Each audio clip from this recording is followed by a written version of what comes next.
We all believe we'd run into the burning building. But until we feel that heat, we can never know.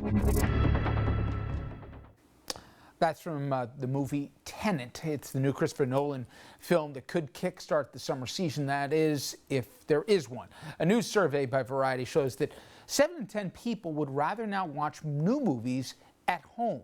But Warner Brothers, they spent nearly $200 million making Tenet, and it's hoping to open in just about every screen as early as mid-July. So far, some theaters, they've opened in Texas and Georgia, albeit with restrictions, but hundreds of drive-ins are hoping to maybe help the void fill in some part here. I want to bring in our guest to discuss the business of the movie business, Kyle Buchanan, a pop culture reporter for the New York Times.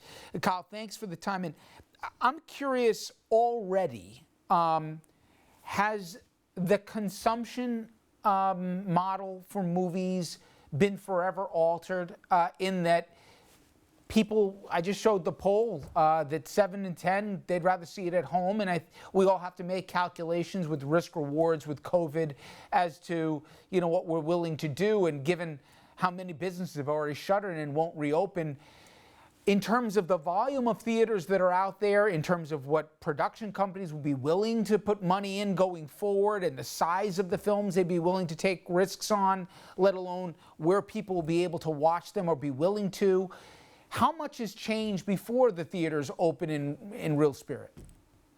You know, I think there's a future that Hollywood always feared and was hoping that they could put off for at least another decade, which is the dominance of streaming services and the diminishment of the theatrical experience. And that future is here. It has been hastened by COVID, by this pandemic.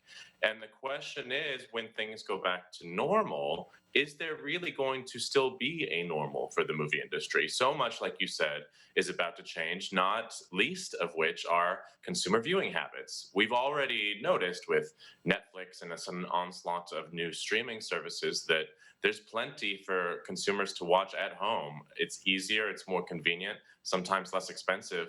Kyle, it's interesting. And I think we saw it with The Last Dance.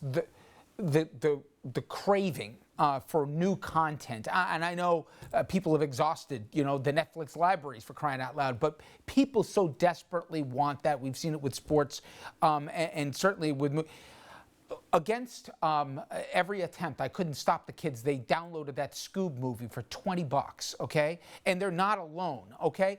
To that end, Trolls I think it's raked in $100 million, and it's god awful. But my point is, do the movie production houses say there's a market there, not just for after it makes the theatrical runs, we can make a few more bucks there, but that might be enough of a revenue generator to sustain maybe not $200 million movies like Tenet, which we'll talk about in a second, but smaller budget movies that people will watch for their homes, and maybe more than one person will watch it, and you won't get 3 people plunking down $15 a ticket, but a family might pay $15 to watch a major film here, and we can make our money back.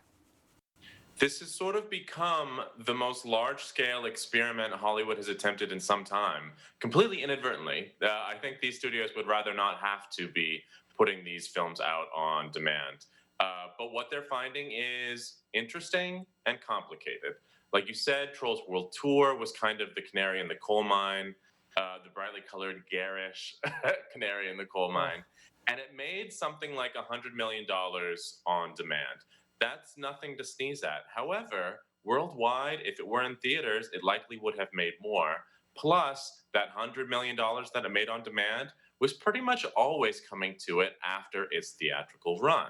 So the question about whether movies can really, truly sustain themselves if they come out on demand, again, it's complicated. If you're a streaming service like Netflix, then you might want to invest $70 million into a film like The Old Guard. It's a Charlize Theron action film that's coming out in July on Netflix. And because of that, maybe one of the only guaranteed summer action movies that we're going to get this season.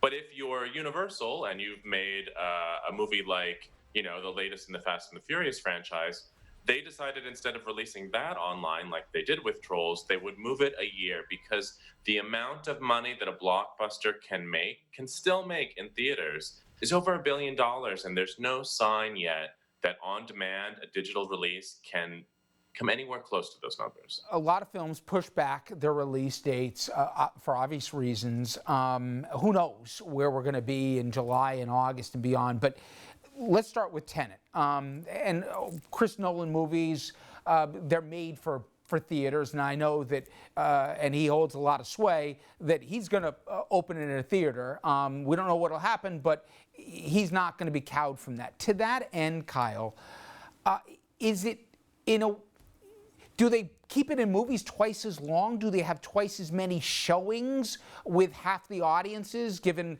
the social distancing rules that would go into it? How do they plan to get their money back, given that you can't have a packed theater anymore? Good question, Richard. And if they had the answers, I think we'd be hearing a lot about them. Again, this is uncharted territory. If Tenet does come out on July 17th, as is intended, I'll note, though, that the trailer that came out yesterday just said in theaters. It did not give a release date. And that's because we don't know if giant markets like Los Angeles and New York will have theaters open in time. Whether they'll be, at a phase in the pandemic where they can afford to do something like that. Without those major markets, this movie can't really come out and make money. And I think Warner Brothers and Chris Nolan are still trying to figure out, even if we have those major markets, how do we make money? If we employ social distancing in the theater, if we take into account that people might be reluctant to return, where's the sort of the lucrative windfall that would greet this movie in a normal circumstance? I think what the studio is banking on is that since they would be first, they would be the only game in town. If you were going to see a movie, if you were going to, a 12-screen multiplex, they might all be playing Tenet. And maybe because of that, you could socially distance enough to still be able to make enough money. To think that we wouldn't have an incident is to suspend reality. It's going to happen, and again, everybody has their own threshold that they're willing to do. But my other thought is, Kyle, and I think it's borne out by The Last Dance, the 10-part Jordan series. And look, I'm an idiot who'll plunk down $100 for a fight that I don't even care about sometimes because there's an event element to it. Are theaters thinking, take Tenet, for example. I know it's, listen, I'm the guy who'd go down and I'd plunk because I want to be in a surround sound in the, in the IMAX theater to see some of his work. But I don't know if my idiot kids plunk down $20 to see the Scoob movie, right? Why wouldn't I plunk down double that to go see a limited run of, high cinema, let's say? People are making this up on the fly as they go along. I understand that. But is there a consideration that maybe they make it more event-driven and limit the runs of this? It's not just a VOD kind of thing. You can only get it for a certain amount of period of time, but maybe there is an audience and a wide one for that. Well, Richard, I think theatrical moviegoing has become more event-driven, period. Even before this pandemic, the movies like Tenet or what Marvel Studios puts out were increasingly becoming the only game in town. And in fact, that future 10 years from now that I was talking about earlier, I talked to a lot of people in the industry, and they foresaw in the worst case that 10 years from now, basically the only movies in theaters would be giant event films and inexpensive horror movies that can make bank. I think we're rapidly approaching that now. And I do think that if moviegoers have to not just weigh the cost of the babysitter to go to the movies, but the cost of their family's health, they're going to choose a Marvel movie. They're going to choose Tenet. They're not going to choose some of these other smaller movies that, frankly, have been having trouble getting made as we become more event-sized anyway.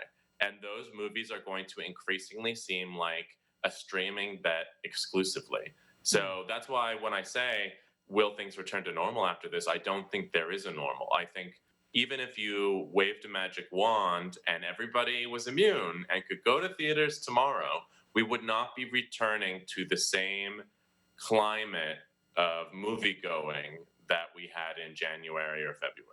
There are so many moving parts to this. You know, and we've just touched, you know, the very beginning of where this goes. But anyway, Kyle, I certainly appreciate a few minutes. Thank you so much. Absolutely, Richard. Thank you. All right, everybody, we'll be right back. Stay with us.